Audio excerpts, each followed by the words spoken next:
Time for your top 10. Number 10 is AIG, up nearly 3% after the insurer said that its profit grew 17% in the second quarter. AIG also announcing its first dividend since 2008 when it nearly collapsed and said its board approved a $1 billion stock buyback plan. Chevron down more than 1% today after the energy company posted its biggest second quarter profit decline in 4 years. It missed the estimates as well. Chevron profit fell 26% to $5.4 billion due to lower oil prices earlier in the quarter, as well as maintenance work at a number of refineries. Number 8 is RBS. It was down more than 2%.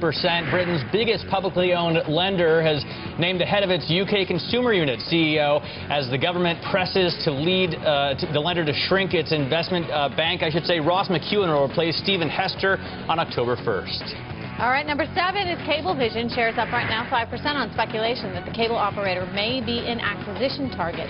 Earlier today, Cablevision reported second quarter sales that missed estimates after losing consumers and customers during the quarter.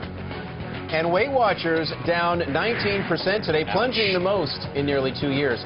The company, endorsed by celebrities Jennifer Hudson and Jessica Simpson, says profit this year will be less than previously forecast. The revision comes as Weight Watchers struggles to recruit members. I lost 5 pounds in 1 week just by cutting out all the garbage, potato chips, ice cream, and everything else. I thought you were going to say you were on Weight Watchers. No, just cut out the garbage. Come on. I lost 30 pounds just by cutting out the garbage. Number 5, LinkedIn, jumping nearly 11%. A weaker than projected sales forecast has failed to derail the company's 2-year share rally. Investors instead are focusing on membership, which has more than doubled since mid-2011, and second quarter revenue that exceeded estimates. The stock is at a record high. Trish, you look great. Is that your LinkedIn page? That's yes. my LinkedIn page. Fantastic in that. Why, thank you, Matt. Yes. Like 66,000 followers on LinkedIn. She is an influencer. That's why she puts content on there and it gets other people to come to the site. Yeah, exactly. You know what? I will this log month on. It was all about like what?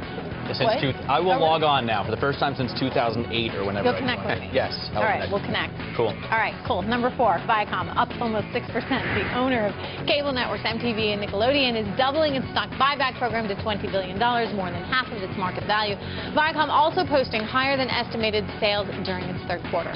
And Berkshire Hathaway up a fraction today. Warren Buffett's company is due to release the second quarter earnings report later this afternoon. Berkshire results are likely to be affected by the health of the housing market and how well BNSF Railroad dealt with reduced demand for coal. We're looking at Toyota as number 3 here, number 2, I should say, up more than 6% as Asia's biggest car maker raised its profit forecast by 8%. Weaker yen helping to bolster exports. Analysts project the maker of the Camry sedan has room to raise its projections yet again. And we're coming up on our number 1 stock of the day. It's trading at more than 5%. It's Dell, after Michael Dell agreed to sweeten his proposal to buy the company to as much as $24.9 billion with a special dividend. The move secures concessions from the board committee that boosts his odds of winning shareholder support for the deal, but it does assure many more shareholder lawsuits, of which Carl Icahn is one. All right, we're coming up on the close here, and even though we had weak data on the jobs report, we're still managing to eke out a bit of a gain and a new record high for the S&P 500, the Dow as well, on this Friday afternoon.